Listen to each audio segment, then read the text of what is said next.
ठीक है, हम लोग यहाँ पर थे कल।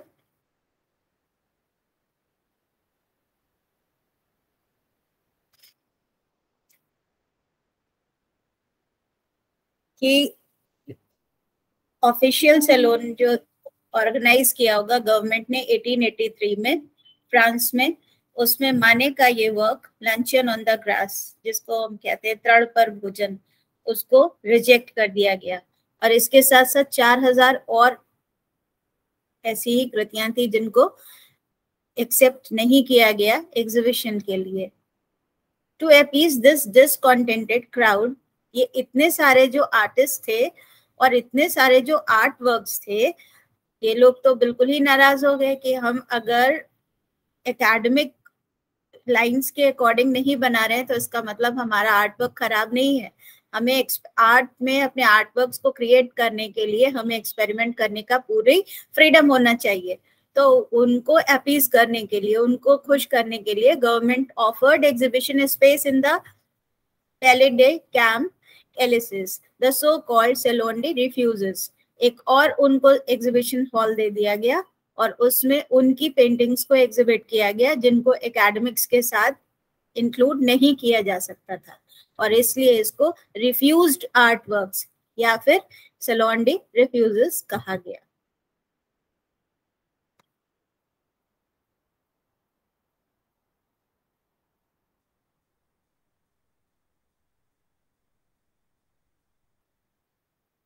लगता है कि कभी ये हैंग हो जाता है।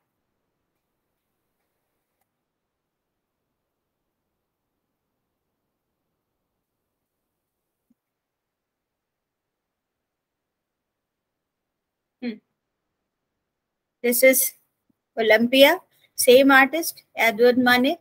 It is done in 1863. It was also done in 1862-63. और फिर क्रिटिक्स ने माने के आर्ट वर्क्स के बारे में क्या कहा? Baudelaire called माने the best of a bad lot. उसने कहा जितने भी रिफ्यूज्ड आर्ट वर्क्स है उनमें से जो सबसे खराब है आर्ट वर्क वो किसका है? माने का है। The best of a bad lot, bad lot में जो सबसे बर्बाद काम है, सबसे ऊपर जिसकी श्रेणी है, that is Manet. Societe anonyme artist, painters, sculptors and graveurs at an alternative to the salon in 1874। एक नई सोसाइटी क्रिएट की गई। स्लाइड विजुअल नहीं है। स्लाइड्स विजुअल नहीं है, सॉरी।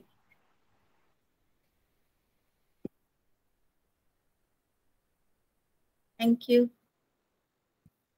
मुझे लगता है स्क्रीन हैंग हो रहा था।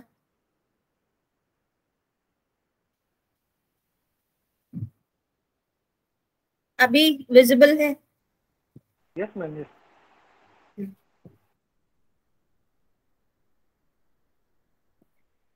ये तो देखा था ओलंपिया, और ये भी और ये भी, और ये आर्टवर्क्स उस समय के थे और एक तरह से रिवॉल्यूशनरी थे। रियलिज्म तक तो फिर भी थोड़ा बहुत बर्दाश्त करने के लायक था, लेकिन ये जो आर्टवर्क्स थे माने के, ये बर्दाश्त करने के लायक नहीं थे उन लोगों के लिए, क्योंकि उनके तरह से नहीं बनाए गए थे। एकेडमिक जो रूल्स थे उनको फॉलो नहीं किया गया था, और इस तरह से Baudelaire called माने the best of a bad lot. उन्होंने कहा कि माने जो है वो सबसे ज्यादा खराब आर्टिस्ट में से एक है। उसके आर्टवर्क जो है, जो बर्बाद है बिल्कुल आर्टवर्क्स हैं, उनमें सबसे अच्छे वही हैं। सोसाइटी एनोनिमिटी आर्टिस्ट, एक एनोनिमस सोसाइटी क्रिएट की गई, एनोनिमस आर्टिस्ट की सोसाइटी क्रिएट की गई जिसमें पेंटर्स, स्कल्पटर्स, ग्रेवियर्स भी थे। और ग्रेवियर्स का मतलब प्रिंट मेकर्स। और उन लोगों ने क्या, जो सैलून का एक अल्टरनेटिव की तरह से प्रेजेंट की गई। 1874 में इसका पहला शो हुआ।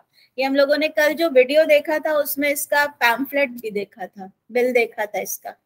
तो उस शो में पहली बार मोने ने अपनी पेंटिंग जो थी वो एग्जिबिट की, एंड दैट वाज सनराइज। और जब उससे पूछा गया कि ये क्या बनाया है, इसमें ना तो कुछ दिख रहा है, ना कोई ऑब्जेक्ट है, ना कोई सब्जेक्ट है, इसका क्या बनाया है, इसमें तो कुछ है ही नहीं, केवल कलर्स ऐसे ऐसे करके लगे हुए हैं।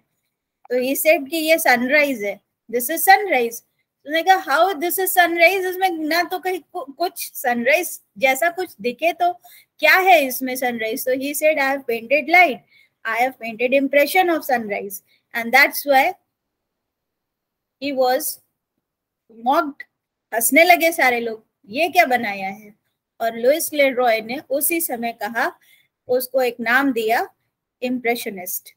और उस आर्ट वर्क का नाम सनराइज द इम्प्रेशंस पड़ गया उस जगह पर 1872 में, सॉरी 1874 में, जब उस आर्ट वर्क को डिस्प्ले किया गया तो वही जगह पर उसका नाम सनराइज द इम्प्रेशंस पड़ गया। और लुइस लेरॉय ने इस पूरे मूवमेंट को नाम दिया impressionist movement. The spirit of the society anonyme was invigorated by the formation of the Society des Artistes Indépendants in 1884. और एक दूसरी सोसाइटी का भी फॉर्मेशन किया गया 1884 में, एक दूसरी सोसाइटी बनाई गई जिसको कहा गया सोसाइटी डी आर्टिस्ट इंडिपेंडेंट्स, जो स्वतंत्र कलाकारों की सोसाइटी थी। पहले वाली एनोनिमस थी, दूसरी वाली स्वतंत्र कलाकारों की सोसाइटी थी, which displayed works of innovative artists as George Seurat, Paul Sennach and Odilo Redon।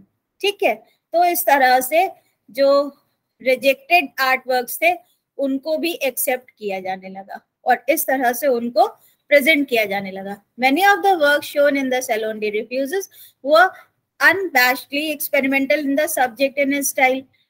Obvious है, एक्सपेरिमेंटल वर्क्स थे, इसीलिए तो उनको रिजेक्ट किया गया था। This provoked considerable public mockery and critical doubt. James McNeill Whistler's Girl in White, for instance, and Manet's Luncheon on the Grass attracted crowds of viewers. लोग देखने आते थे कि ये क्या चीज बनाई है और किस तरह से बनाया है, उसका मजाक बनाते थे। Many of whom shook their heads at the painting's scumbled surfaces, roughly finished forms and brash nudity। है ना, देखने आते थे, मजाक बनाते थे, दे मॉक्ड एट इट, और कहते थे कि इसको काम करना नहीं आता, हंसते थे उसके ऊपर और बुरी बुरी बातें बोलते थे। पर जो आर्टिस्ट थे उनको इन सब चीजों से कोई फर्क नहीं पड़ने वाला था। Against this background of boisterous condemnation, however, a few critics did begin to find value in the artist's work. One of them was Thorberger, writing in Lee Independence Bilge, called Manet a magician and praised the luminosity of his paintings। अब इन सारे chaos में कम से कम एक critic ऐसे थे जिनको कुछ positive दिखाई पड़ा माने के आर्ट वर्क में। उन्होंने सनराइज में उन जो माने ने कलर्स को यूज किया था, उन कलर्स के यूज के तरीके को और उसका जो इम्प्रेशन था उसका प्रशंसा करते हुए उन्होंने लिखा कि इसकी जो ल्यूमिनोसिटी है, इसका जो चमक है वो अद्वितीय है। पेंटिंग्स में चमक कैसे आएगी, मतलब ऐसा लगता था जैसे झिलमिला रहे हैं, इतने ज्यादा सुंदर होते थे, मतलब इतना ज्यादा उसके अंदर से सनराइज है तो वो वैसा ही इफेक्ट देगा। आप जाएंगे उसके सामने खड़े होंगे तो वो वैसा ही आपको फील देगा। अगर और क्या करते थे कि वो पहले कलर्स को मिक्स तो करते नहीं थे पैलेट पे, फ्रेश कलर्स लगाते थे, ब्लैक कलर का यूज नहीं करते थे, केवल जो 7 विबग्योर के कलर्स होते हैं, इंद्रधनुषी जो 7 रंग होते हैं, केवल उन्हीं को मिक्स करते थे और वो भी पैलेट पे नहीं करते थे, अपने कैनवस पे कर रहे होते थे। और बेस हमेशा पहले व्हाइट का लेते थे, तो एक तरह से उनके जो कैनवस होते थे वो व्हाइट लाइट जो थे एमिट करते थे, रेडिएट करते थे, ऐसा लगता था वो लाइट पेंट करते हैं। तो ये एक बहुत बड़ा अचीवमेंट था। Berlier sent the painters a warm letter in the dark days of 1865. Dark days क्यों थे?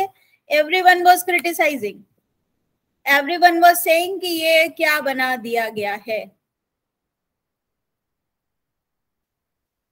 Everyone was criticizing. Everyone was saying कि ये बनाने का क्या तरीका है, इसको क्यों ऐसे बनाया है।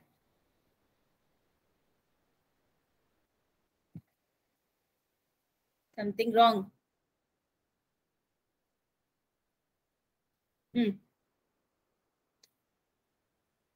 सब तो उसको मजाक बना रहे होते थे।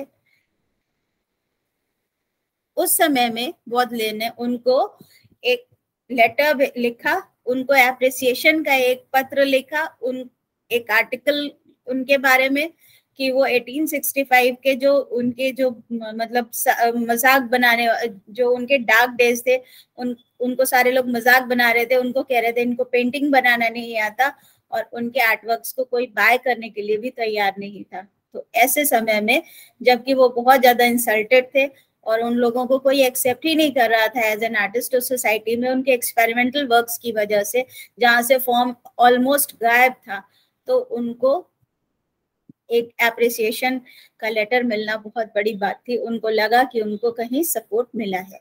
Even more important however was the assessment of Emile Zola, a young writer. और जोला जो एक यंग राइटर थे, उन्होंने भी उनको सपोर्ट करना शुरू किया। Zola wrote occasionally on art and declared Manet's Olympia a masterpiece, reasoning that when other artists correct nature by painting Venus, they lie. ये है ओलंपिया। उसने कहा जब और दूसरे आर्टिस्ट वीनस को पेंट कर रहे होते हैं और उसको इतने आइडियलिस्टिक फॉर्म में बनाते हैं, तो ऑब्वियसली वो झूठ बोल रहे होते हैं।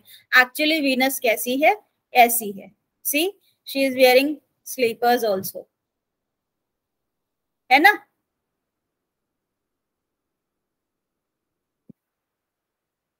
माने asked himself why he should lie. और माने ने पूछा कि मुझे झूठ क्यों, अपने आप से उन्होंने पूछा कि मुझे झूठ क्यों बोलना चाहिए? वीनस कैसी है? मैंने देखा नहीं। वीनस का जो आइडियलाइजेशन है वो मैं क्यों प्रेजेंट करूं? मैं, मेरे लिए वीनस कैसी है वो मुझे बनाना है। Why not tell the truth? क्यों नहीं हम उसको ह्यूमन फॉर्म में ही बनाते हैं? A year later, Zola wrote in 1866. 1866 में जोला ने एक और राइट अप लिखा। I am so sure that Mane will be one of the masters of tomorrow. मुझे पक्का यकीन है कि आने वाले कल के जो कला के दिन हैं, उनका वो एक आर्ट मास्टर होगा। And that I should believe I had gotten a good bargain in buying if I had the money. और अगर मेरे पास में पैसा होता, मेरे पास धन होता, तो मैं पक्का इस आर्ट वर्क को इसके बाय करके रख लेता, क्योंकि आगे आने वाले दिनों में ये एक अच्छा बार्गेन होने वाला है। All of his canvases today, मैं आज ही उसके कैनवस बाय करके रख लेता। In 50 years they will be sell for 15 or 20 times more. केवल 50 साल बीतने दो और ये सारे आर्टवर्क्स आज से 10 से लेकर के 50 गुना, 20 गुना, 50 गुना ज्यादा दाम में, पैसों में बिकने वाले हैं। And he was very right. Cassigneri realized that Impressionism extended Courbet's realism into new territory. जो कॉर्बे का रियलिज्म था, जो एक्सपेरिमेंट था, जो उसने अपने आसपास के सब्जेक्ट्स को लेकर के काम करना शुरू किया था, और उसने नेचर का अपना ट्रीटमेंट जो शुरू किया था और झूठ बोलने के बजाय सच बात को कहना शुरू किया था, उसको इम्प्रेशनिज्म ने एक अलग ही टेरिटरी में वो ले गया। कैसे इम्प्रेशनिज्म ने इस चीज को कैसे एक्सटेंड किया अलग टेरिटरी में या एक अलग क्षेत्र में? वहां पर उसने फॉर्म्स को एकदम ही खत्म कर दिया और सिर्फ इम्प्रेशंस को क्रिएट करने में they had faith. He recognized that the lack of finish or impressionist paintings were an attempt to render the sensation produced by a landscape rather than the landscape. अब यहाँ पर एक चीज बहुत ज्यादा इम्पोर्टेंट हो गई है, जो हम लोग बात कर रहे थे कि कोई भी आर्टवर्क हमें इसलिए नहीं, मतलब हमें अच्छा लगता है क्योंकि वो बहुत सुंदर है। कोई भी आर्टवर्क हमें तब बहुत अच्छा लगता है जब वो हमें कुछ फील करने के लिए मजबूर कर देता है। तो एक क्लासिकल फिनिश वाला एक आर्टवर्क है और दूसरा आर्टवर्क वो है जिसको हम फील कर सकते हैं। ये लैंडस्केप्स ऐसे हैं जिनको हम फील कर सकते हैं, जिनसे हमें वही जगह होने का सेंसेशन मिलता है। उसने कहा कि शायद इम्प्रेशनिस्ट पेंटिंग्स में जो अनफिनिश्ड उन्होंने जो डिटेल्स छोड़ दिए हैं, शायद they are trying to render the sensation जो नेचर देता है, जो नेचर को देख करके हमें सेंसेशन या जो फीलिंग हमारे मन में जो इमोशन आता है, वो उस इमोशन को, उस सेंसेशन को, उस फीलिंग को रेंडर करने की कोशिश कर रहे हैं, ना कि वो उस लैंडस्केप को बनाने की कोशिश कर रहे हैं। One of the basic concerns of modernist painting, और यही मॉडर्निस्ट या आधुनिक कला का बेसिक कंसर्न है। बेसिक कंसर्न का मतलब आधारभूत आवश्यकता है। क्या है? हम लैंडस्केप बजाने के बजाय लैंडस्केप हमें क्या महसूस करवा रहा है ये बना रहे हैं, ठीक है। हम आर्टवर्क क्रिएट करने के बजाय मतलब एक फिनिश्ड क्लासिकल आर्टवर्क क्रिएट करने के बजाय वो हमें क्या फील करवा रहा है, हमें वो चीज देख करके फील क्या हो रहा है, वो ज्यादा महसूस है, वो ज्यादा जरूरी है। और इसी को कम्युनिकेशन कहते हैं। In late 19th and early 20th centuries, many critics continued to grapple with the newness of the generation of artists inspired by the Impressionism. बहुत सारे आर्टिस्ट जो थे वो बड़े कंफ्यूज्ड हो गए, जो इम्प्रेशनिज्म ने अचानक से कुछ नया काम शुरू कर दिया था। और फिर post impressionist, the work of post impressionist painter Paul Cezanne made the avant-garde problem become even more explicit to critics. और कला के जो आलोचक थे उनके लिए और भी ज्यादा समस्या आने वाली थी जब उन्होंने पॉल सेज़ा के आर्टवर्क्स को देखा। इम्प्रेशनिज्म में क्या हुआ कि वो they were working with light, they were not working with mass, they were not concerned with any form, they were not concerned with weight, mass, emotion, सारा चीज गायब हो गया, केवल इम्प्रेशन रह गया। इम्प्रेशन, जिस चीज इम्प्रेशन हमें उस चीज से लिंक करता था, एग्जैक्टली उसी सेंसेशन से जो हमारे सामने प्रोड्यूस किया जा रहा है। they were painting light, they were painting colors of light। उनके कैनवस ऐसे होते थे, मतलब ल्यूमिनस होते थे। ल्यूमिनोसिटी का मतलब हो गया कि चमक रहे, झिलमिला रहे होते थे। इसी वजह से इन आर्टवर्क्स को ल्यूमिनिज्म भी कहा गया, प्रकाशवाद। पॉल सेज़ा ने अपना एक और तरीका बना लिया। जो इम्प्रेशनिस्ट थे वो डैब्स जो लगाते थे वो हैप्पीजर्ड होते थे कैनवस पे, लेकिन सेज़ा के, अभी हम लोग आर्टवर्क्स देखेंगे तो हम लोग ये चीजें अच्छे से देखेंगे और एनालाइज करेंगे। लेकिन जो सेज़ा ने लगाने शुरू किए वो गोल गोल गोल गोल बिंदु बनाने लग गया, बिंदुवाद, गोल गोल गोल गोल, और बिल्कुल एक टाइप के, एक साइज के। और कलर्स, यहाँ भी उसने वही इम्प्रेशनिस्ट थ्योरी को फॉलो किया। पैलेट पे मिक्स नहीं करेंगे, विजुअल मिक्सचर को यूज करेंगे, ऑप्टिकल मिक्सचर को यूज करेंगे कि अगर हम कॉम्प्लीमेंट्री कलर्स को यूज कर रहे हैं तो हमें जो कलर दिखता है वो उन दोनों के मिक्सचर का थर्ड कलर होगा या टर्शियरी कलर होगा। A study of his development 1927 of his painting made it clear। और इस तरह से, और हाँ, सेज़ा को जो डिफेंड करने वाला क्रिटिक थे, ऑथर थे, वो थे British critic Roger fry. Fry who gave post impressionism its name। Post impressionism वाद को या उत्तर प्रभाववाद को पोस्ट इम्प्रेशनिज्म का नाम देने वाले क्रिटिक थे Roger fry.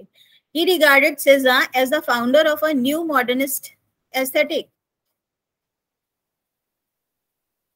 Sorry, I'm very wrong।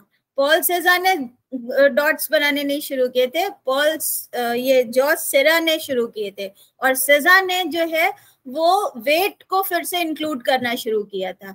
जहां इम्प्रेशनिस्ट अपने पेंटिंग से वेट एकदम गायब कर चुके थे, सेज़ा ने वापस मास और वेट को पेंट करना शुरू किया था। I am sorry. तो इसीलिए सेज़ा को founder of a new modernist aesthetic कहा गया। A new formalism, formalism word इसीलिए आया, वहां से फॉर्म्स गायब थे, यहाँ पे फिर से फॉर्मेशन शुरू होता है। In which as he wrote in vision and design 1920, plasticity has become all important. Plasticity का मतलब कंस्ट्रक्शन। जो इम्प्रेशनिस्ट आर्टवर्क थे उनका कंस्ट्रक्शन दूसरी तरह का था, लेकिन यहाँ पर उन्होंने कहा कि ऑब्जेक्ट का कंस्ट्रक्शन बहुत ज्यादा जरूरी है। Fry organized the first extensive exhibition of post-impressionist art in England, making it clear that curatorial courage can be critically decisive। Roger Fry was the one जिन्होंने पोस्ट इम्प्रेशनिस्ट आर्ट वर्क्स को England में display किया। एक बहुत बड़ी मात्रा में, बहुत ज्यादा संख्या में पेंटिंग्स को वहां डिस्प्ले किया गया, और उन्होंने ये प्रूव कर दिया कि अगर कोई क्यूरेटोरियल करेज का मतलब, अगर जो ऑर्गेनाइजर है, मतलब जो उस चीज एग्जीबिशन को जो ऑर्गेनाइज कर रहा है, जो उसका डिटेल कर रहा है, और जो उसका क्रिटिक है, अगर वो थोड़ा सा भी करेज शो अप करता है तो फिर आर्ट वर्क्स के लिए, वो उसके फ्यूचर के लिए डिसिसिव यानी कि निर्णयकारी हो सकता है। Writing is clearly not the only means open to an art critic. केवल लिखना ही सफिशिएंट नहीं है, लोगों के सामने उसको ले जाना, उसके बारे में बताना, उनको उनके विचारों से अवगत कराना ताकि वो उसको समझ तो सकें, क्योंकि वो तो जो बना रहे हैं वो तो खुद वही जानते हैं, जो दूसरा देखने वाला आया है वो तो उसमें ढूंढ रहा है, ना इसमें बिल्ली है, ना इसमें सेब है, ना इसमें मैडोना है, ना मैरी है, कुछ नहीं है। तो जो सेब बनाए गए आखिर वो सेब क्यों बना दिए गए हैं, या सेब है ही नहीं, फॉर्म ही नहीं है, केवल एक सनराइज बना हुआ है। तो ये सारी चीज को पहले हमें एक्सप्लेन करना पड़ेगा, तभी वो लोग समझ पाएंगे। Another early advocate of modernism, the German critic Julius Meyer Graf, described Cézanne's paintings in his Entwinkel Geschichte der modernen Kunst in 1904 में, modern art being a contribution to a new system of aesthetics. As mosaic pictures, amazing in their vigorous contrast of color, which may be compared to a kind of kaleidoscope, and noted that the effects he produce are primitive. Primitive का मतलब simple है, जैसे expressions में primitive art simple है, वैसे ही expressions में ये वाले आर्ट वर्क्स भी सिंपल हैं. Both fry and his fellow Bloomsbury figure, Cleve Bell, came to the conclusion that it was abstract. Now, Fry made the same point. जो यहाँ पर जूलियस मेयर ग्राफ ने अपना पॉइंट लिखा कि the effects he produces are primitive, और उसने लिखा कि वो एक कैलेडोस्कोप टाइप का, मोज़ैक टाइप के पिक्चर्स क्रिएट कर रहा है, वही फ्राई ने भी कहा. He said, noting in vision and design that Cézanne's new kind of painting reduced the artistic vision to a continuous patchwork or a mosaic of colored patches without an architectural framework or structural coherence, which nonetheless conveyed the totality of appearance. Fry ने भी यही बात अपना point out किया. उन्होंने क्या कहा, उन्होंने कहा कि विजन और डिजाइन को अगर हम नोटिस करते हैं, अगर उसको अपने लेते हैं अपने सामने, तो सेज़ान ने जो आर्टवर्क्स क्रिएट किए हैं वो एकदम नए ही तरह के हैं, क्योंकि उसमें फॉर्म को एक अलग तरह से प्रोड्यूस किया गया है. सेज़ान ने फॉर्म्स के अंदर, आकारों के अंदर भार को फिर से चित्रित करने का एक नया ही तरीका निकाला है, और उनके आर्टवर्क्स ऐसा लग रहा है जैसे मोज़ैक की तरह के हैं, जिसमें बहुत सारे पीसेस को जोड़ दिया गया है. Coloured kaleidoscope which nonetheless conveyed the totality of appearance, और जो अपने आप में कंप्लीट है. और अब हम लोग देखते हैं कुछ आर्टवर्क्स. ये artwork society anonymity artist, painters, sculptors, graveurs and alternative to the salon 1874 में सबसे पहली बार प्रेजेंट की गई थी, और ये है माने की सबसे ज्यादा चर्चित और सबसे ज्यादा जिसको कहते हैं इसकी व्याख्या की गई और इसी का सबसे ज्यादा आलोचना की गई. इसी ने मॉडर्न आर्ट का बिल्कुल स्वरूप ही बदल दिया. This is sunrise.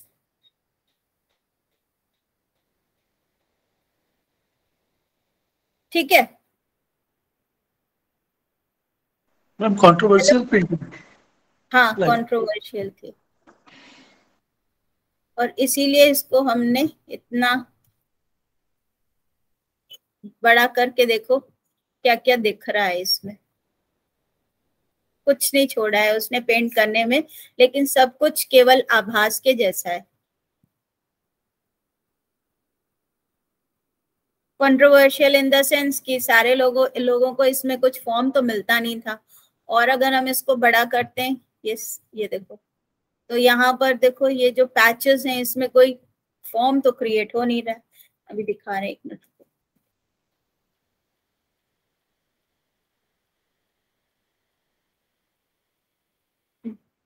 See this? कुछ भी नहीं है, कोई फॉर्म नहीं क्रिएट किया गया है.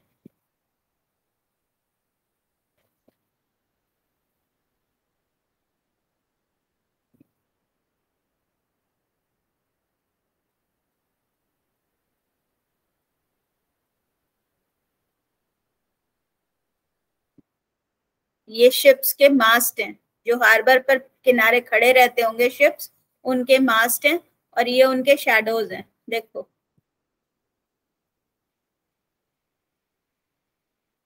हेज या धुंध में ऐसे दिखते होंगे, सॉरी दूर से कैसा दिखता होगा,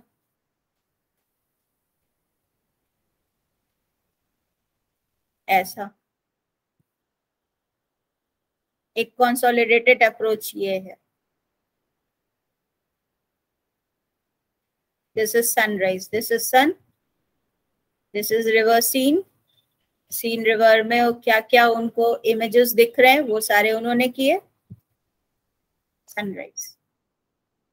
another example is poppies, cloud मोने।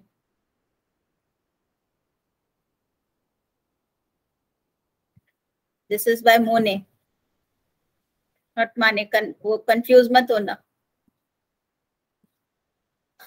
ठीक है।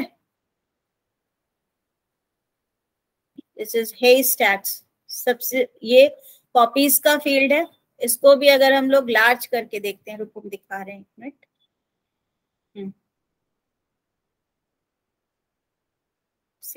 कैसे पेंट किया गया है,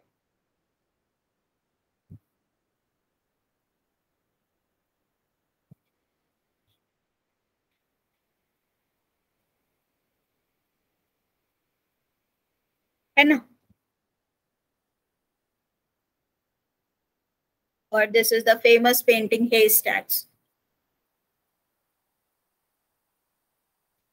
सॉरी।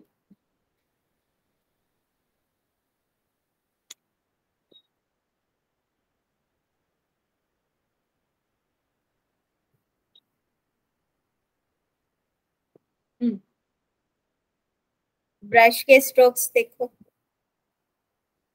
ये जिस तरह से स्ट्रोक्स लगाए गए हैं, जिस तरह से इसको कलर किया गया है, और कहीं भी देखो ना डार्क कलर नहीं है।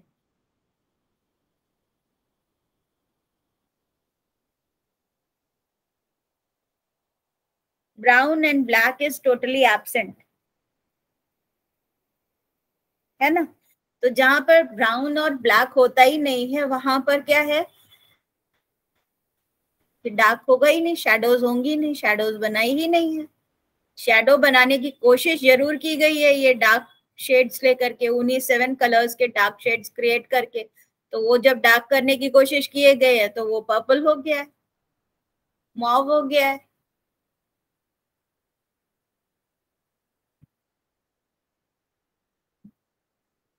इसीलिए ये आर्टवर्क्स चमकते हैं, इसीलिए इसका नाम कहा गया बिंदुवाद, वो सॉरी प्रकाशवाद, ल्यूमिनिज्म। फिर ये है एडवर्ड माने की अ बार एट द पॉली बर्च, बहुत ज्यादा फेमस पेंटिंग है 1882 में। पूरा आर्ट वर्क देखो, और ये देखो आगे का ब्रूश, फिनिशिंग, ये फिनिशिंग,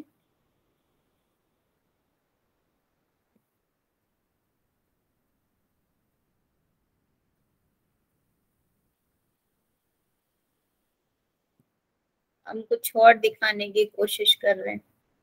ये देखो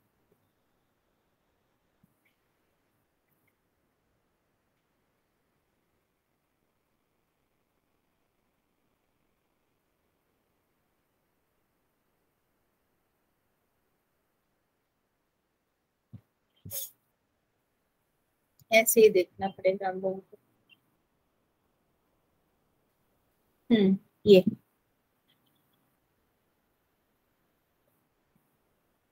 अभी ये कोई एकेडमिक आर्ट वर्क होता तो पीछे तक ये सारी आकृतियां एकदम फिनिश्ड होती, और ये भी।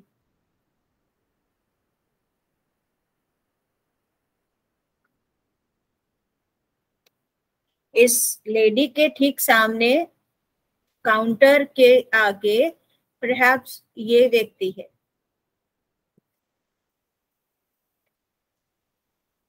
और ये सारा रिफ्लेक्शन है। इसके पीछे का जो शीशा है उसमें इसके सामने जो दृश्य है बाहर का उसका रिफ्लेक्शन है, और वो रिफ्लेक्शन को किस तरह से मिरर इफेक्ट दिया है। हाँ कैसे डिपिक्ट किया है देखो। और ये क्या चीज है, ये क्या चीज है? उस समय का ये पैटर्न था, चलन था कि इस तरह से जो है परफॉर्म किया जाता था बार्स में। तो ये परफॉर्मेंस हो रही है, साथ में कोई डांसर है वो परफॉर्म कर रही है, तो ये उसके लेग्स हैं। और ये भी मिरर में रिफ्लेक्शन है केवल, ये है ना। और ये शैंडलियर है, लाइट्स हैं, इतने सारे लोग हैं। जो दूर से जब आप देखेंगे तो आपको पूरा आभास मिल जाएगा कि क्या है, पूरा इंप्रेशन मिल जाएगा। लेकिन जब आप पास में देखोगे इसको एक इनलार्ज करके, तो ये आपको केवल ब्रश के स्ट्रोक्स दिखाई देंगे। आप दूर से देखो ये पेंटिंग, अब आपको लगेगा कि ये लोग हैं यहाँ पर, है ना। और छोटा कर देंगे तो और वैसे ही लगने लगेगा, और क्लियर दिखने लगेगा, है ना। और एक चीज, ये पेंटिंग्स कुछ छोटे मोटे साइज के नहीं होते थे, बहुत ज्यादा बड़े होते थे। कितने बड़े होते थे अभी हम लोग ये साइज भी देखेंगे। इसके अलावा फिर जो बेस्ट मुझे लगता है वो है क्लाउड मोने का वाटर लिली पॉन्ड। मोने के ये आर्टवर्क्स जो हैं वो बहुत ज्यादा मुझे अट्रैक्टिव लगते हैं, और इनको समझने की बहुत ज्यादा जरूरत है। देखो ये फिनिश्ड, अनफिनिश्ड है सब कुछ, कहीं भी प्रॉपर फिनिशिंग नहीं है, लेकिन सब कुछ है। केवल ब्रश के स्ट्रोक्स हैं, और हर जगह पर ब्रश को ऐसे लगाया गया है कि कोई ना कोई आकार बन रहा है ना।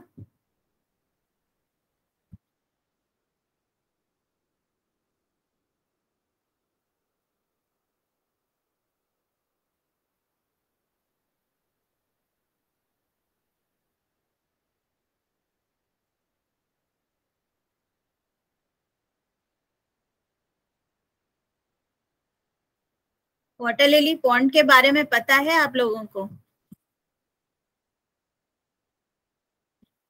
जानते हैं इसके बारे में? पढ़ा है ऐसे ही, मतलब मोने का। हाँ?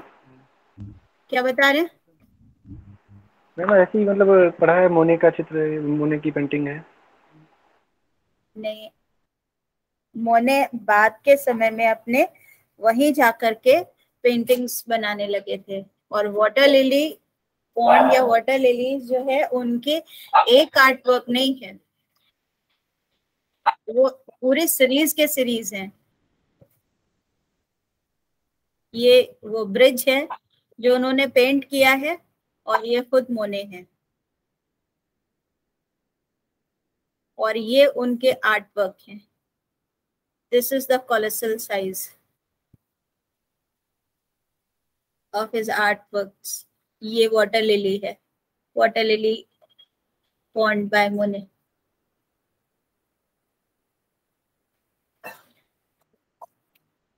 Read it. कौन पढ़ के बताएगा, बोलो।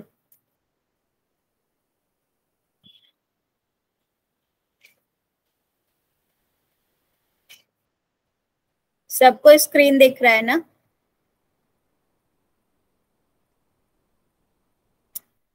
हेलो। यस मैम, दिख रहा है। यस मैम, हम पढ़ देते हैं। हाँ पढ़ो।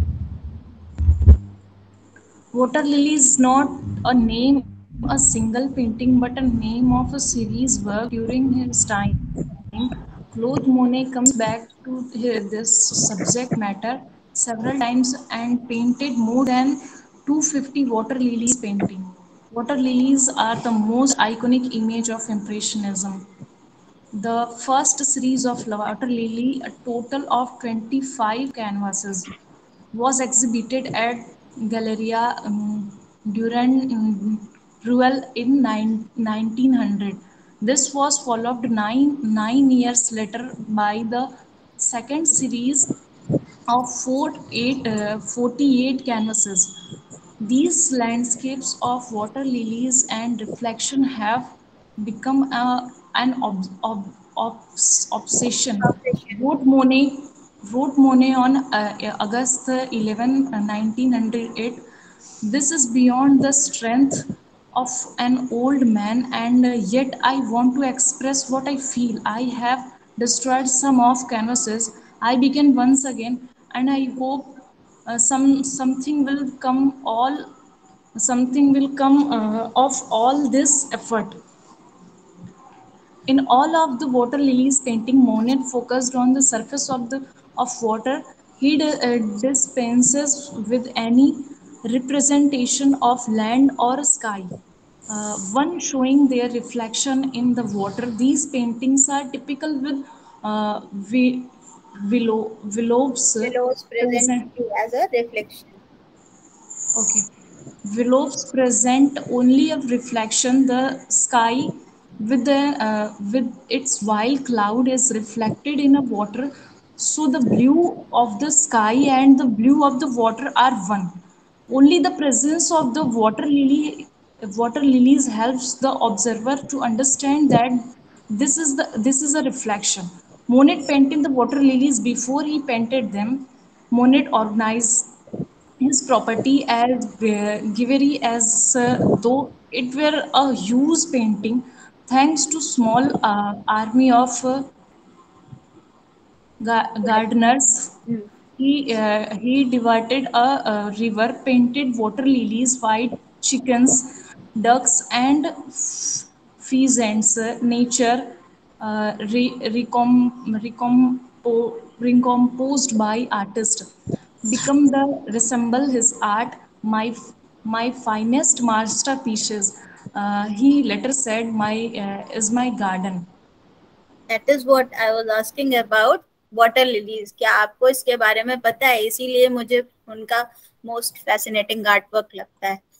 एंड ये गिवर्ने उनकी में उनका 40 पेंटिंग्स की एक सीरीज थी वाटर लिली. और उन्होंने गिवर्ने में अपना एक प्रॉपर्टी खरीदी थी पूरी, ठीक है. वहां पर उन्होंने रिवर को डिवाइड करके ये पूरा वाटर लिलीज प्लांट किए. बनाने के पहले एक पूरा गार्डन बनाया था, और वो गार्डन का भी इमेज है जो उन्होंने पेंट किया है. और ये जो वाटर लिलीज के गार्डन्स का जो हम लोग इतने सारे आर्ट वर्क्स देखते हैं, ये सारे बनाने के पहले उन्होंने एक गार्डन पूरा क्रिएट किया था. और उसी गार्डन को वो कह रहे हैं कि my finest masterpiece is my garden. मेरा जो सबसे अच्छा आर्ट वर्क है वो क्या है? मेरा गार्डन है. और मुझे और कुछ नहीं आता है करना. या तो मुझे पेंटिंग बनाना आता है, वाटर लिलीज पेंट करना आता है, या फिर मुझे मेरा गार्डन करना आता है, मतलब गार्डनिंग करना आता है, और कुछ नहीं आता है. फर्स्ट सीरीज जो है वाटर लिलीज का, उसमें 25 कैनवस हैं. और इसको सबसे पहले जो है दुरेन रुएल ने अपनी आर्ट गैलरी में 1900 में डिस्प्ले किया था. लेकिन this was followed 9 years later by a second series of 48 canvases. और फिर एक दूसरा सीरीज बनाया गया जिसमें 48 canvases थे. These landscapes of water and reflection have become an obsession. वो उनका पैशन बन गया मोने का. और वो 1914 और ऑनवर्ड्स वो सारे यही काम लगातार करते रहे. और उन्होंने वाटर लिलीज के 250 से ज्यादा आर्टवर्क्स क्रिएट किए हैं. और ये आइकॉनिक आर्टवर्क्स हैं इम्प्रेशनिज्म के. इन सारे ही वाटर लिलीज की पेंटिंग्स में मोने ने क्या फोकस किया है? Surface of the water. जो उन्होंने पेंट किया, जैसे एक हम लैंडस्केप पेंट करते हैं तो हमारे लैंडस्केप में ऊपर आसमान भी होता है, नीचे जमीन भी होगी, और एक प्रॉपर डिवीजन होगा, बीच में ट्रीज होंगे, एक प्रॉपर डिवीजन होगा ऊपर से नीचे तक. लेकिन यहाँ पर उनका क्या है कि केवल और केवल जो है पानी का धरातल है, और जितना भी चीज ऊपर का है वो पानी के रिफ्लेक्शन में दिख रहा है. विलो ट्रीज जो है वो भी पानी के रिफ्लेक्शन में ही दिख रहे हैं. जो स्काई है ऊपर का वो भी, जो बादल है वो भी, और जो पानी है वो और स्काई का जो ब्लू कलर है वो सिमिलर है. अगर उस जगह पे वाटर लिलीज ना हो तो वो जो क्लाउड्स हैं देख करके हमें स्काई, वो उनका स्काई होने का इल्यूजन हो जाएगा. This is said here. Clear? अब हम लोग वाटर लिलीज की कुछ पेंटिंग्स देखेंगे। इसके पहले भी हम लोगों ने ये पेंटिंग देखी थी और this is the iconic work. अब देखो इसको, ये ब्लू जो है ये वाटर का है और जो कहा गया है उसके अनुसार अब इस आर्टवर्क को देखो।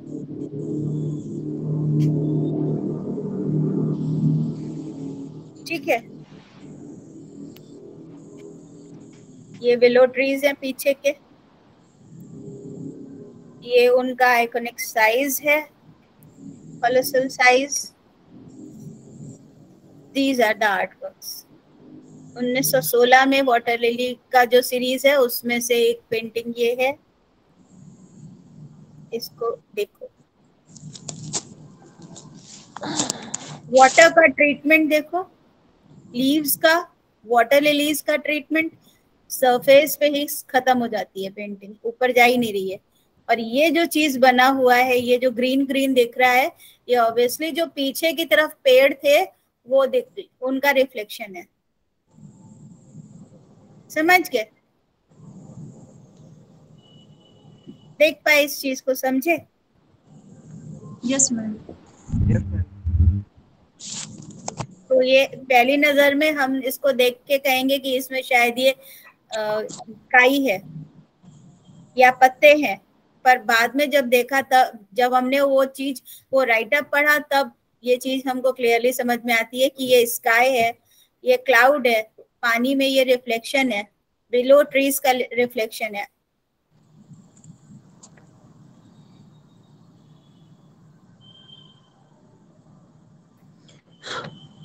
ये ट्रीज का फॉर्मेशन। तो दिस वाज मोने, और ये उनका वाटर।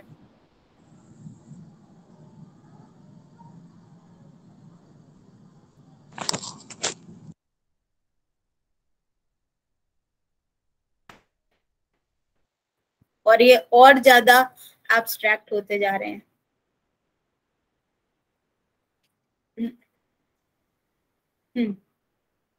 यहाँ पर जो ट्रीज हैं, यहाँ पर ट्रीज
आप लोग देख पा रहे थे?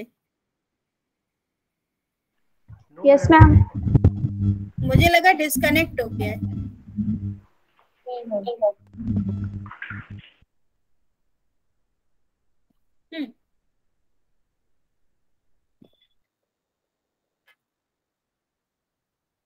ये स्लाइड देखा था?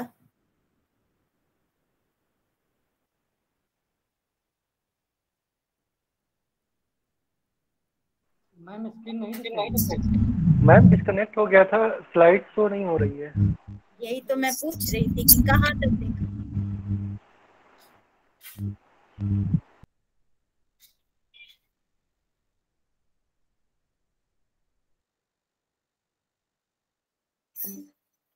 कहाँ तक देखा था? ये देखा था गैलरी? ये देखा नो था? मैम। नो मैम नहीं देखा नहीं। अब देखो, इसके पहले का ये आर्टवर्क देखा था?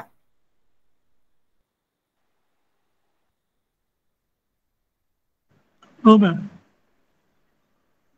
और ये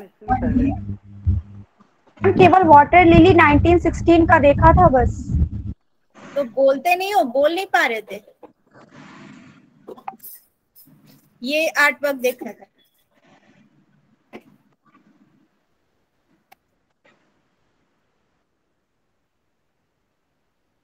ये आर्टवर्क देखा था? Yes ma'am. ठीक है, तो जितना मैंने एक्सप्लेन किया वो सुना भी नहीं होगा फिर तो। ना सुनाई दे रहा था ना दिखाई दे रहा था। बहुत अच्छे बच्चे हो। हम किसको पढ़ा रहे थे इतनी देर में? तो हम पूरा आर्ट लिली वो ये आर्ट वर्क्स जो है इनके मैम ये एक्सप्लेन किया था आपने, ये सुना था मैम, ये सुना था। वाटर लिलीज पूरा पढ़ा चुके हैं आपको। हाँ हाँ मैम, ये सुना है मैम, ये अच्छे से पता है। आप समझाएं, वो अभी सुने। ये विलोज हैं और ये विलो ट्रीज हैं। ऊपर से देखो ये हाँ, वो सारे। ऊपर के ट्रीज का रिफ्लेक्शन आ रहा है पानी के अंदर। हाँ, और फिर बहुत बड़े वो ब्रिज है, ब्रिज के ऊपर खड़े होकर के वो बनाते थे, और बहुत बड़ी ब्रिज बड़ी के पेंटिंग। ऊपर खड़े होके बनाते थे, ये नहीं। तो वो खड़े थे, एक फोटो था ऐसा। एक फोटो है जिसमें खड़े हैं, ठीक है। और ये आर्ट वर्क, ये इसमें देखो एब्स्ट्रैक्ट होता जा रहा है थोड़ा, इधर से है। डिस्कनेक्ट। हाँ, ये देखो इसमें इधर से है ट्रीज, ये ब्लू स्काई है, और ये इधर से है ट्रीज, और ये ब्लू स्काई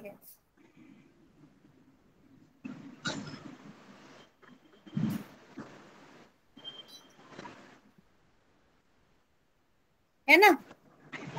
और ये क्लाउड्स हैं। ये देखो,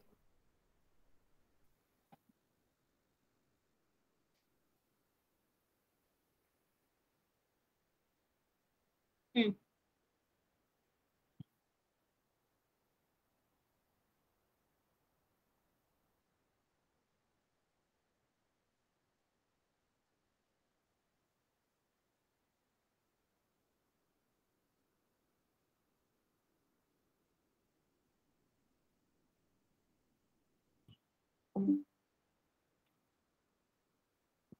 और 1923 में वाटर लिलीज इस शेप में था। और ये जापानीज ब्रिज है, ये वो ब्रिज है ये। और 1914 में ये पेंटिंग है उनकी ब्रिज की, लेकिन 1923 में ये पेंटिंग है। हमें लगता है कि बहुत ज्यादा डिफरेंस है? बहुत ज्यादा। इसका जो डिपिक्शन है वो तो पूरी तरह से एब्स्ट्रैक्ट है। वाटर लिलीज तो हमें अगर फॉर्म्स आइडेंटिफाई करने हैं तो ढूंढने पड़ेंगे, फिर भी शायद नहीं कर पाएंगे। केवल ये जो दो लाइंस है इनसे समझ में आ रहा है कि परहैप्स यहाँ पर कहीं ब्रिज है, होगा, है ना? अदरवाइज तो हमें कोई फॉर्म इसमें कुछ समझ में नहीं आ रहा है। केवल कलर के स्प्लैशेस हैं, और वो कलर के स्प्लैशेस ही आइडेंटिफाई करते हैं वाटर लिलीज को। और एक ये फिर 1926 में इवनिंग पैनल, इसमें सारे के सारे कलर्स हैं। और ये चीज थोड़ा सा मुझे दिखानी है, ये साइज है, ये डिस्प्ले है वाटर लिली के आर्टवर्क्स का।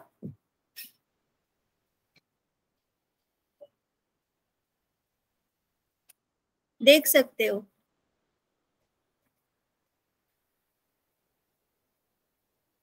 अभी थोड़ा इमेजिन करते हैं, और यहाँ पर देखो उधर में भी वाटर लिली ही डिस्प्ले है, दूसरे रूम में भी। और अगर हम इस डोर से या फिर इस एंट्रेंस से अंदर आ रहे हैं और ये हमारे पास में एक अच्छी जगह है यहाँ पर रुकने की, तो यहाँ पर बैठ करके क्या महसूस करोगे, क्या फील करोगे, बता पाओगे? मैम वाटर लिलीज के बीच में बैठे हैं, मतलब वो उस गार्डन के बीच में बैठे हैं।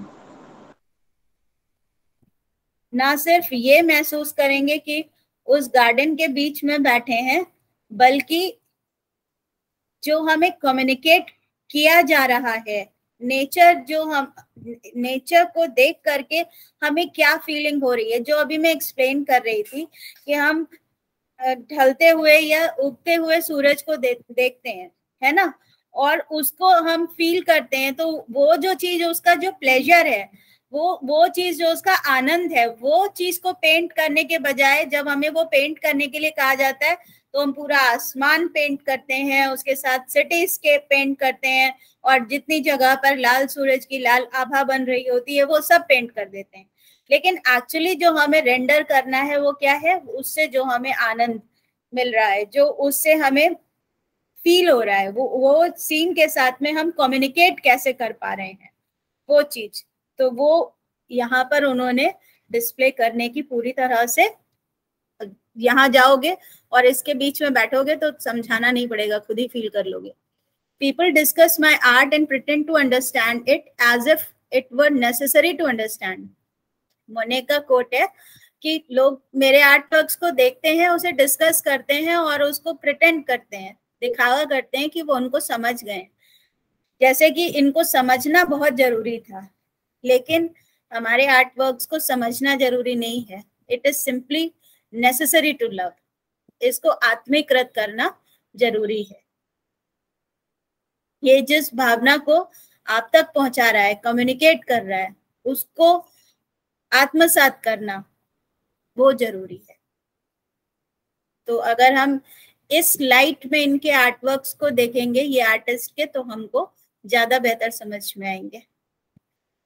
इसको अगर हम अच्छा बड़े स्क्रीन पर देखें ये, और इस चीज को फिर हम और ज्यादा फील कर पाएंगे। जैसे सी दिस, है ना? Yes ma'am. और ये उनका गार्डन, हाउस गार्डन उनका, जिसके बारे में उन्होंने वहां पर मेंशन किया था। ये बता पाएगा कि ये सनफ्लावर्स किसने बनाए हैं? कोई बताएगा क्या? Van Gogh. मैम ये मोने का ही है। सनफ्लावर्स एक्चुअली वैन गो के साथ एसोसिएटेड है, इसलिए हम इनको देखते ही बोलते हैं कि ये वैन गो ने बनाए हैं। लेकिन वैन गॉग का सनफ्लावर बहुत अलग है, वो तो अलग है, बड़े बड़े फूल है उसमें। ये मोने का सनफ्लावर है, ये वैन गो का सनफ्लावर है।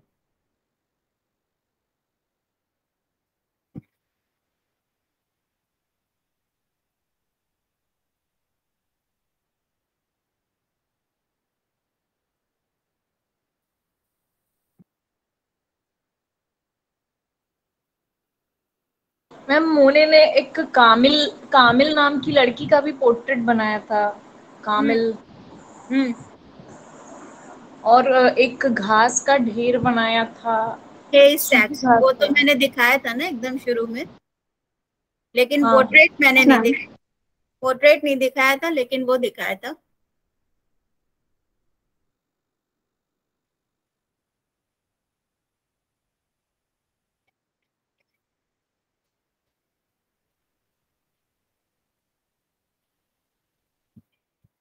अगर हम मोने की पेंटिंग्स देखेंगे ना तो 1-2-3 घंटा आराम से पेंटिंग्स देखेंगे। दिस इज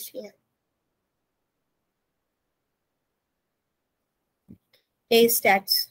और ये एक सीरीज नहीं है, कई सारे सीरीज हैं जिसमें से एक पेंटिंग में 2 बने हुए हैं, एक इधर और एक इधर, और मतलब उसमें भी कई सारे हैं। अब ये अगर हम जरा सा थोड़ा ध्यान दो इसको, ये देखो दूर से देखते हैं तो ये देख रहे हो, ये फॉर्म्स हैं यहाँ पर।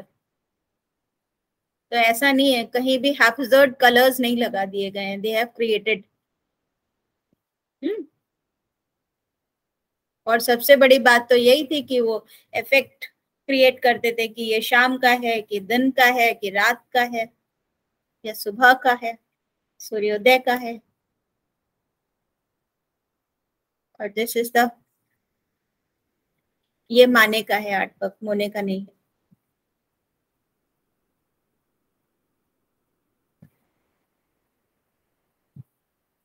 यहाँ पर थे।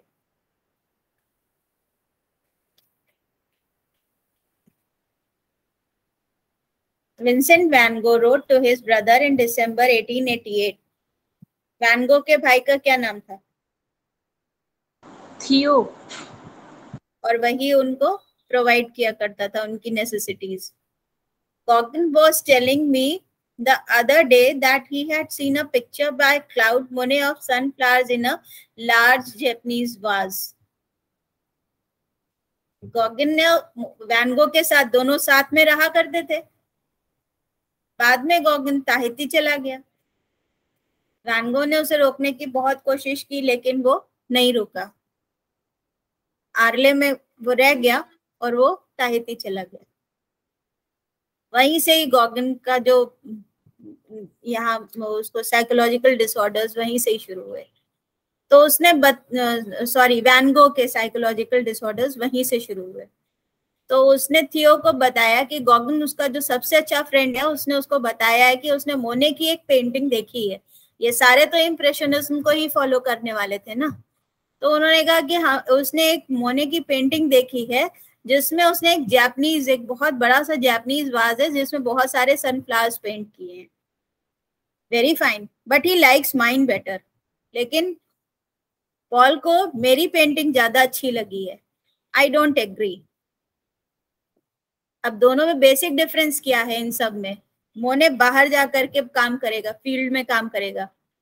वैन गो बाहर जाकर के काम करेगा। और गॉगिन क्या करता था? स्केचिंग करता था और अपने स्टूडियो में आर्टवर्क्स क्रिएट करता था। ये इनका बेसिक डिफरेंस था और यहीं से इनके कॉन्फ्लिक्ट्स, इनके डिस्प्यूट शुरू हुए थे। तो उसके फ्रेंड ने उसको बताया, पॉल गॉगिन ने, कि ये तुम्हारा आर्टवर्क मुझे ज्यादा अच्छा लगा है, बट आई डोंट एग्री।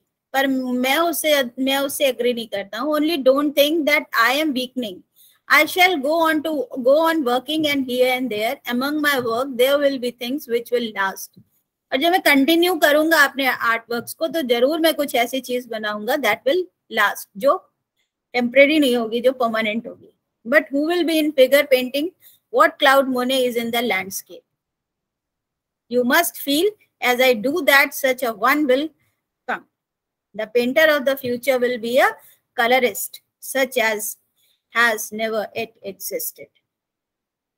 समझ गए? मोने कलर्स के साथ जो कर सकता है, लैंडस्केप्स के साथ जो कर सकता है, वो करने वाला तो कोई दूसरा है नहीं। कौन करेगा? और painter of the future colourist ही होगा कोई, जो आज तक कभी हुआ नहीं।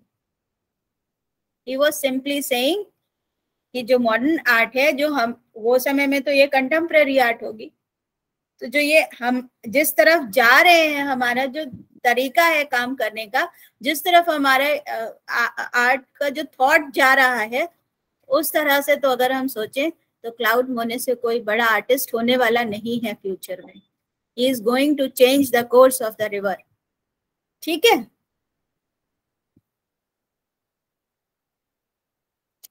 इसके बारे में कौन एक्सप्लेन करेगा?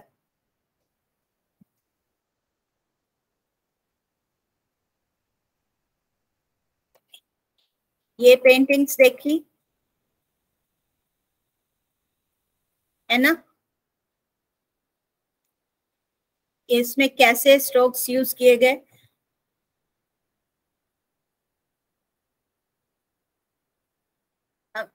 यहाँ पर क्या स्ट्रोक्स यूज किए गए, सीधे सीधे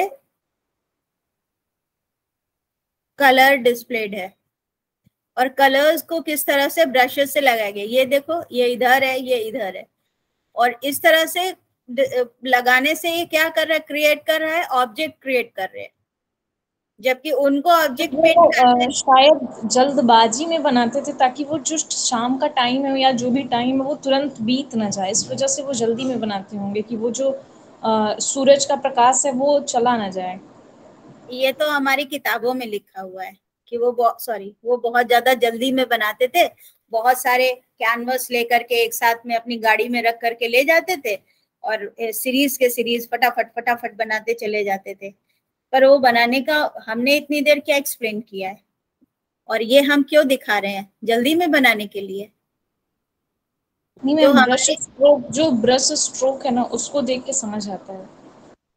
हाँ, तो जो ब्रश स्ट्रोक हम बहुत जल्दी जल्दी में लगाएंगे तो क्या हम उसमें ऐसा काम कर सकते हैं और उस समय में ये एक्सपेरिमेंट हम कर सकते हैं कि हमने ये, जरा गौर से इसको देख करके देखो कि ये स्ट्रोक इस तरफ के लिए है और ये स्ट्रोक इस तरफ के लिए है, और यहाँ पर कहीं ये मर्ज हो रहा है।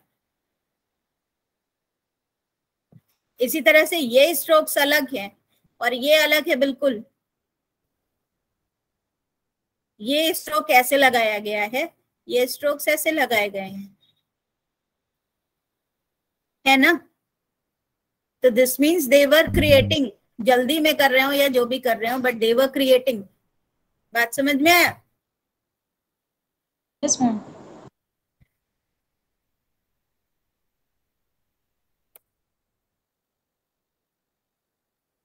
यही तो हम समझाना चाहते हैं।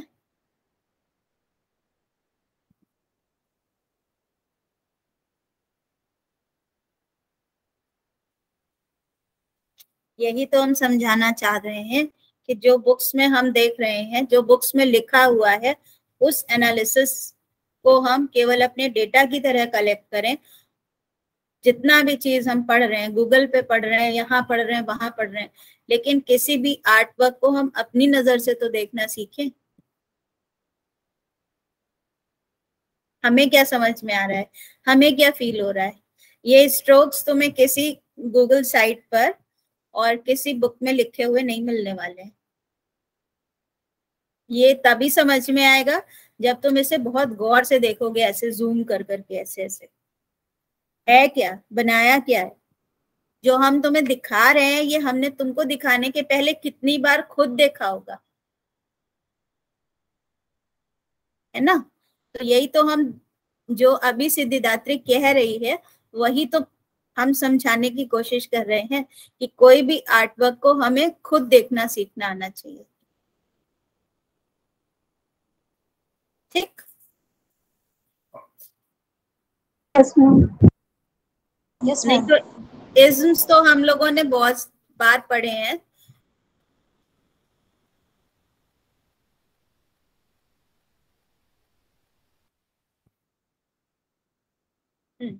इस आर्ट वर्क को कौन एक्सप्लेन करेगा।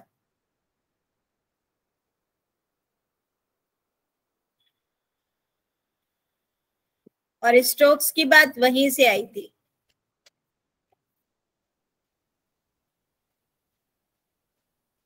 हम ये वही बिंदुवाद है जिसको वैज्ञानिकवाद, विभक्तवाद और पॉइंटिज्म भी बोलते हैं।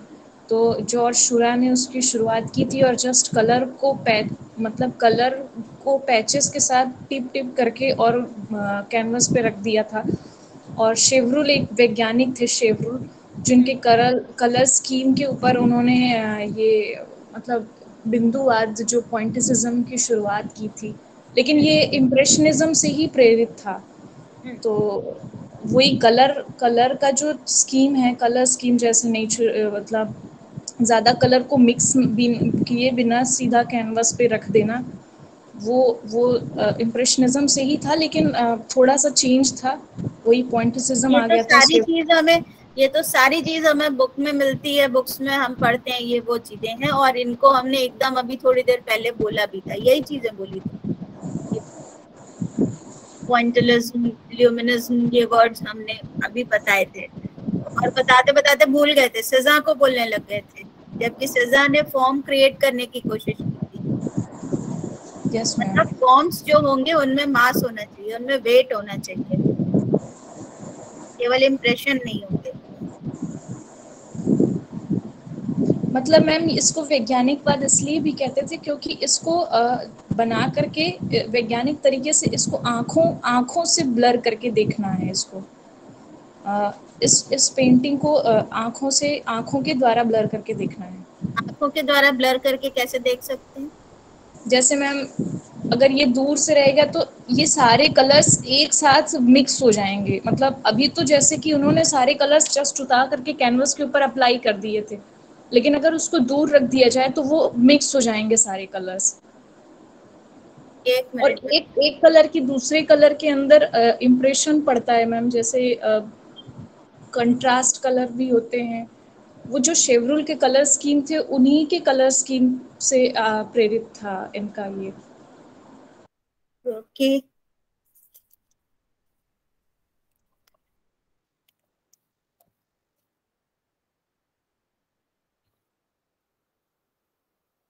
एक मिनट बच्चा, थोड़ा सा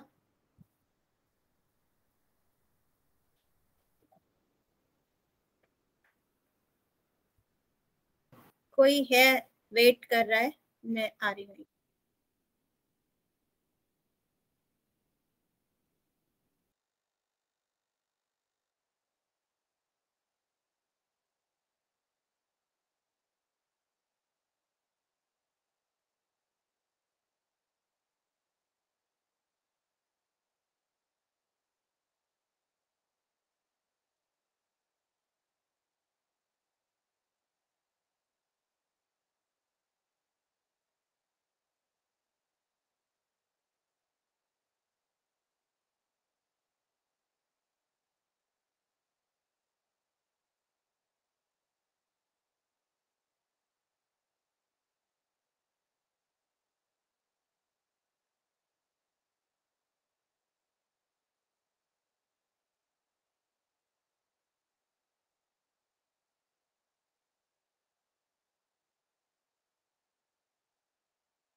हाँ चलो बताओ,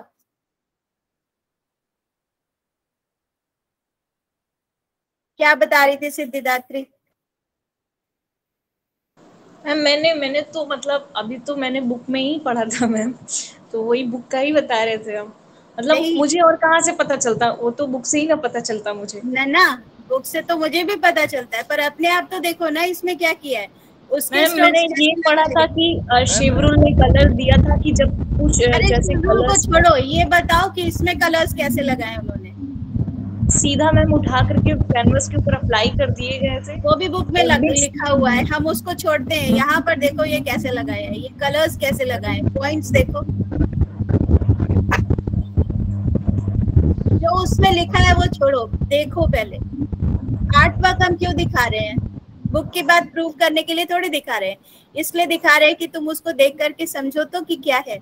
मैम मुझे यही लग रहा है कि इसको पॉइंट पॉइंट की तरफ रख दिया गया है कैनवस के ऊपर, पॉइंट पॉइंट में, और शेड्स का यूज नहीं किया गया। जैसे कि देखिए ग्रीन कलर्स को सीधा ग्रीन लगाया गया है और जो लाइट ग्रीन है वो लाइट ग्रीन कर दिया गया, और अगर उसको मिक्स करना है तो उसको दूर से हम लोग खुद से मिक्स करेंगे आंखों के द्वारा। ये तो ऑप्टिकल मिक्सचर है जो हमने बुक में पढ़ा है, हम वो नहीं। मुझे यही लग रहा है हम क्या बोले। तो ये देखो देखो ट्री के ऊपर कैसे कलर्स लगाए गए हैं, किस तरह से उन्होंने लगाए हैं, कौन कौन से कलर्स यूज किए हैं। कह तो रहे हैं कि हम ब्राउन नहीं यूज करते, बट मिक्स करके नहीं लगाए हैं, मतलब शेड्स नहीं बनाए, जैसे कलर्स के कई सारे शेड्स बना करके नहीं लगाए। तो क्या ये शेड उन्होंने क्रिएट नहीं किया होगा, ये जो शेड है, ये क्रिएट नहीं किए होंगे। और ये शैडोज बनाने के लिए डार्क्स, वो कह रहे हैं कि हम ब्लैक और ब्राउन यूज नहीं कर रहे हैं, पर यहाँ तो यूज किए गए हैं। ये ब्राउन या ब्लैक कुछ तो है, ये कैसे बनाया गया है कलर। मैम वो कलर्स मैम वो कलर्स तो सीधा यहाँ पे अप्लाई किए गए होंगे। नहीं, ये डीप पर्पल है। आप रेड में जो मॉब होता है ना, डीप मॉब, ये वो शेड्स हैं। अभी देखो, इसीलिए इतना सॉफ्ट है। अगर ब्लैक होता ना, और अगर ये ब्लैक होता, और अगर ये सीधा लगा दिया गया होता, सीधे सीधे जैसे बता रहे हो, तो ये इतना सॉफ्ट नहीं होता, ये टेक्सचर नहीं होता। ये टेक्सचर देख रहे हैं, ये चीज देख रहे हैं, ये देखो, ये चीज देख रहे हैं, ये नहीं मिलता हमें, ये टेक्सचर मिलने वाला नहीं था फिर।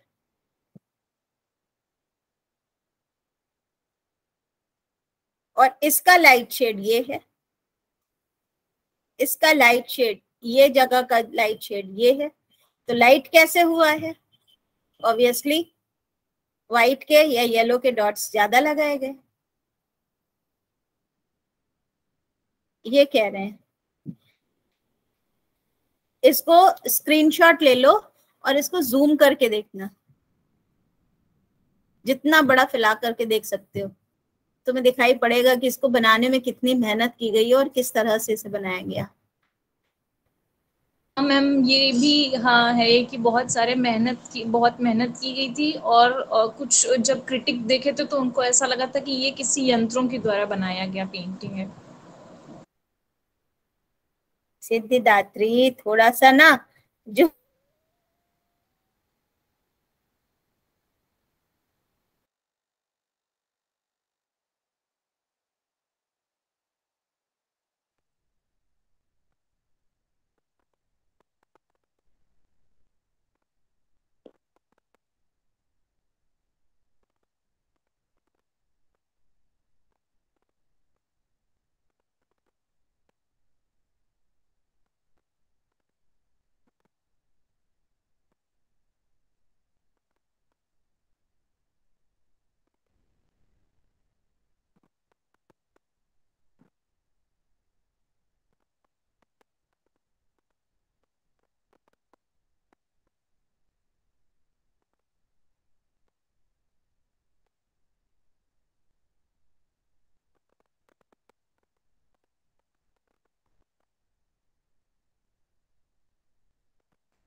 अब बताओ।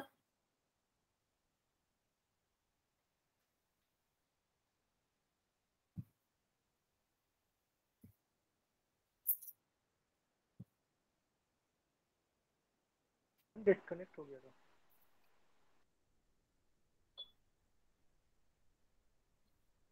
बताओ। मैम बाथर्स था ना वो, ला ग्रैंड द्वीप वाला बाथर्स। कहाँ पर? ये नहीं, स्यूरट जॉर्ज स्यूरट की बाथर्स। नहीं, ये संडे आफ्टरनून है, हाँ, संडे आफ्टरनून। हाँ, वेदर्स नहीं है। ये रेनॉयर का है, डांस एट ले माउलिन।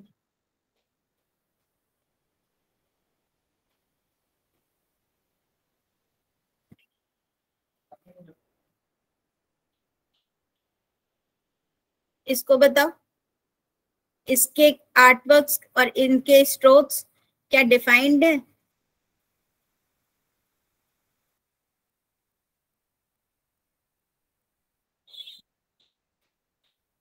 यहाँ पर सारे ही कैरेक्टर्स डिफाइंड हैं, लेकिन क्लासिकल फिनिशिंग नहीं है। अनफिनिश्ड डिटेल्स है ना, अनफिनिश्ड स्ट्रोक्स, जिसकी पराकाष्ठा हमें उन दो पेंटिंग्स में देखने को मिली थी। एक वो पोस्ट इम्प्रेशनिज्म का सेरा का आर्टवर्क और एक हे स्टैक्स, सनराइज है ना, और वाटर लिलीज। वाटर लिलीज का 1926 का जो सीरीज तुमने देखा, दैट इज वेरी डिफरेंट। वहां पर ऑब्जेक्ट है ही नहीं, केवल कलर है। ठीक है? Yes ma'am. This is also by Renoir, portrait है, और इसको थोड़ा सा जूम करके देखोगे, प्रॉपरली फिनिश्ड है, लेकिन क्लासिकल फिनिशिंग यहाँ भी नहीं है। और नेचर के साथ में तो सबसे ज्यादा काम किया गया है। हेयर्स का ट्रीटमेंट, ड्रेस का ट्रीटमेंट, डार्क्स गायब है। ये सारा जो है ब्लैक कहीं भी यूज ना करने का उनका जो तरीका था कि विल नॉट यूज ब्लैक्स, और ब्राउन्स नहीं यूज करेंगे। पर यहाँ देखो ब्राउन्स हैं, और ये ब्राउन्स कैसे क्रिएट किए गए हैं? रेड से, रेड और ग्रीन से, है ना। और स्ट्रोक्स जो है वो कितने डिफरेंट हैं, डिटेलिंग है, लेस भी कंस्ट्रक्ट की गई है कलर से, लेकिन लेस का सिर्फ इम्प्रेशन है। लेस जैसे क्लासिकल फिनिशिंग होती है वो नहीं की गई है।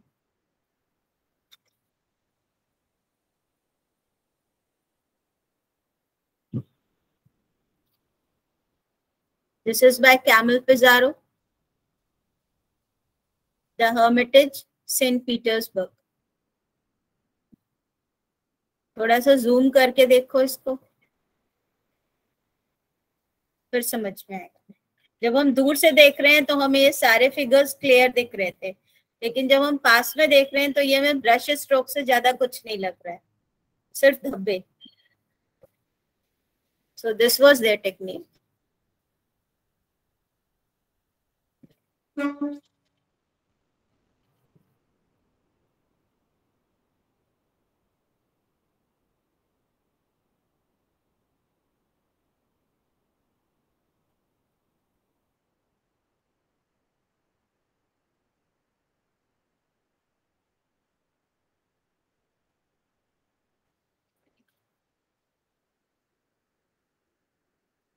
पिसारो का ये आर्टवर्क देखो,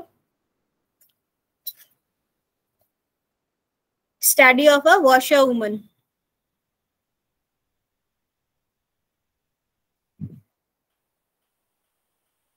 ब्लैक यहां भी नहीं है। डिटेलिंग देखो, इसके पहले हमने एक पोर्ट्रेट देखा था और एक ये पोर्ट्रेट है। दोनों पोर्ट्रेट्स में एलिगेंस का डिफरेंस है, मतलब कैरेक्टर प्रॉपरली डिस्प्ले किया गया है। वो बच्चे जितने एलिगेंट थी शी इज द वर्कर, ये उसके कैरेक्टर से डिपिक्ट हो रहा है, ठीक है ना।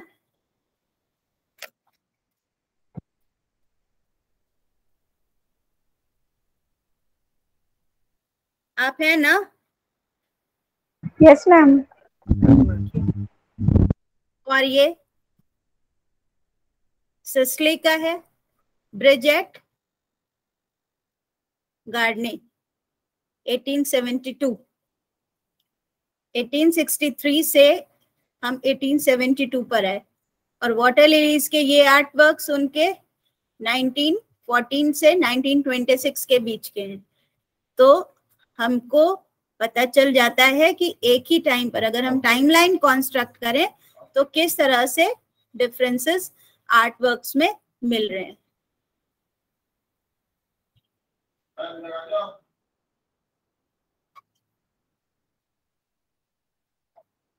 ये भी सिस्ली का आर्ट वर्क है।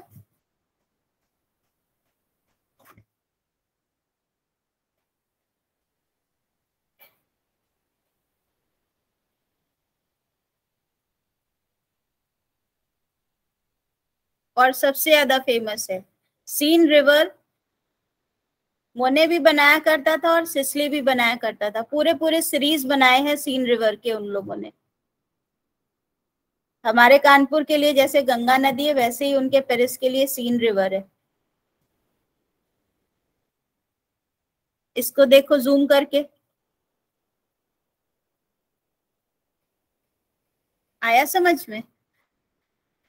ये स्ट्रोक्स देखो, कंस्ट्रक्शंस देखो बिल्डिंग का, सारे जितने भी चीजें हैं यहाँ पर हैं। तो जो एक आइडिया हमें सिद्धिदात्री ने बताया कि वो बहुत जल्दी जल्दी काम करने की कोशिश करते थे ताकि वो उस मूवमेंट को कैच कर सकें, लेकिन वो जल्दी जल्दी काम करने में भी इम्प्रेशंस और स्ट्रोक्स कैसे लगाने हैं ये चीज जानते थे। और ये देगा का है। अब इसके बारे में तुम बताओगे हमें, जल्दी बताओ।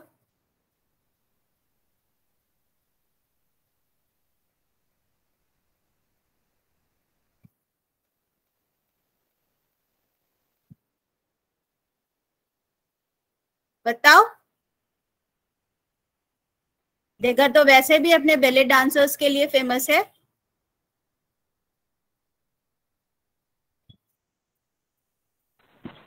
बैले डांसर वो तो वैसे भी अपने बैले डांसर्स के जो डिपिक्शंस हैं उनके लिए फेमस है।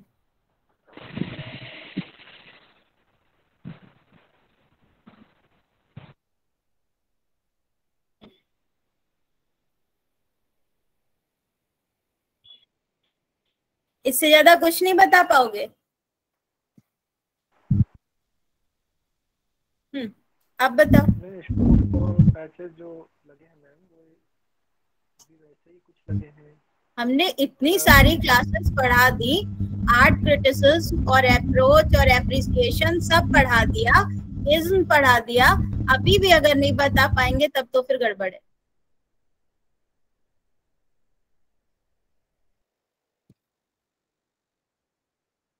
बताओ। अच्छा तो यही बता दो कि इसमें एक बैले डांसर डिपिक्टेड है जो परफॉर्म कर रही है डायस पर, और उसके साथ का ये सारा चीज जो है ये देखो, ये सारा चीज ये तो क्रिएट किया गया होगा ना वहां पर डायस पर। और भी सारे हैं, ये मंच के जो पीछे का चीज होता है, कर्टन के पीछे ये सारा चीज।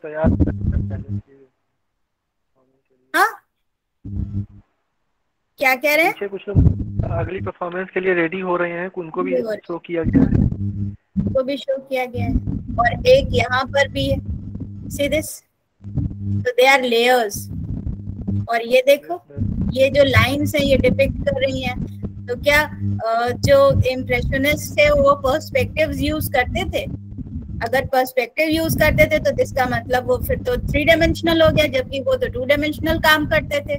उनके पास तो वेट और डेप्थ नाम की चीज नहीं होनी चाहिए थी, वो तो एक उस पे केवल इमोशंस को, जो फीलिंग कन्वे करने की कोशिश करें, केवल वो डिस्प्ले कर देते थे। तो ये चीज उसको रोक रही है, देख रहे हो? यही लाइन अगर आगे तक चली जाएगी तो ये डीप डेप्थ क्रिएट कर देगी, लेकिन ये कर्टेन जो है ये इसको रोक रहा है। ये सीधी सीधी सीधी ये लाइंस देखो, इसको कट कर रहे हैं, ये देखा? Yes ma'am. ये चीज समझने की कोशिश करो ना।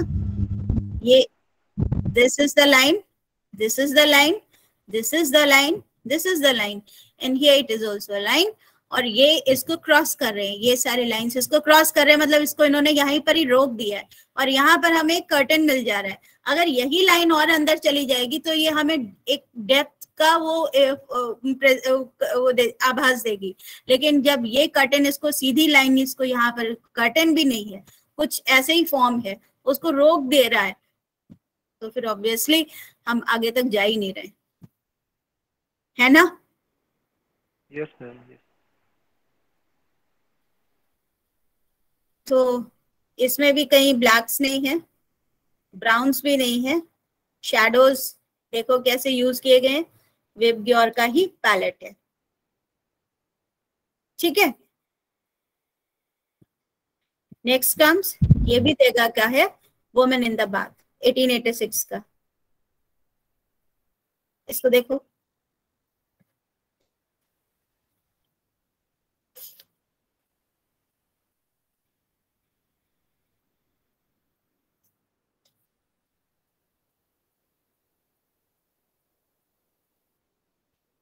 है ना? Woman in the bath, the बेले डांसर, वाटर लिलीज, ये तीन तुम्हारे असाइनमेंट है, इनके बारे में क्रिटिसिज्म मुझे कल लिख करके दिखाओगे। मैम तीनों के बारे में, किसी एक के बारे में? तीनों के बारे में। कल का मतलब कल तो छुट्टी रहेगी, नेक्स्ट क्लास या फिर उसके आगे के क्लास में मंडे तक करके दिखाओगे आप लोग।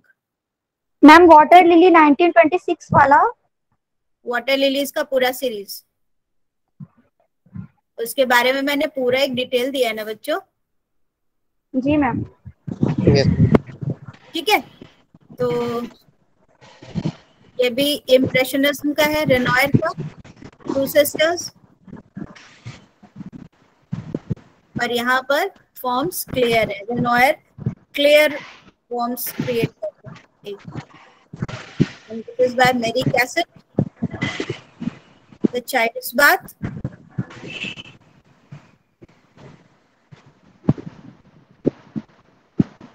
and this is by Whistler. Whistler के साथ हम आपको अभी टर्नर और कॉन्स्टेबल के भी वर्क्स दिखाएंगे, वो हम आपको नेक्स्ट सेशन में दिखाएंगे, ठीक है? ठीक है मैम। Yes ma'am.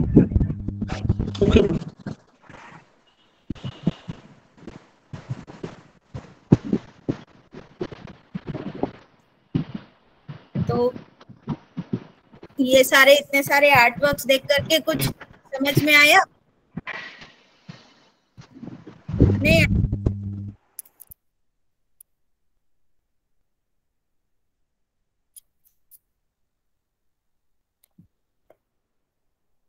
आया कि नहीं आया? यस मैम आया। क्या समझ में आया? कुछ मुझे रिटर्न मिलेगा?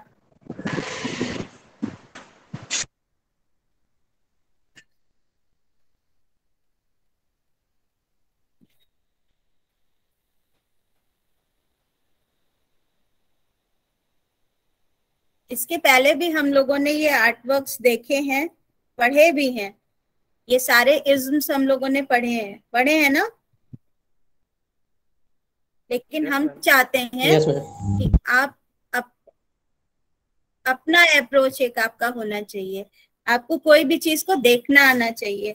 अगर देखना नहीं सीखोगे तो रिसर्च कैसे करोगे? जो दूसरा बता रहा है उसी पे विश्वास कर लोगे तो रिसर्च वर्क कैसे करोगे? सभी लोग अपनी अपनी बात बताते हैं, सबकी बात सुनो, लेकिन क्या हमें उसमें से निकालना है ये तो हमें पता होना चाहिए ना, नहीं? Yes ma'am.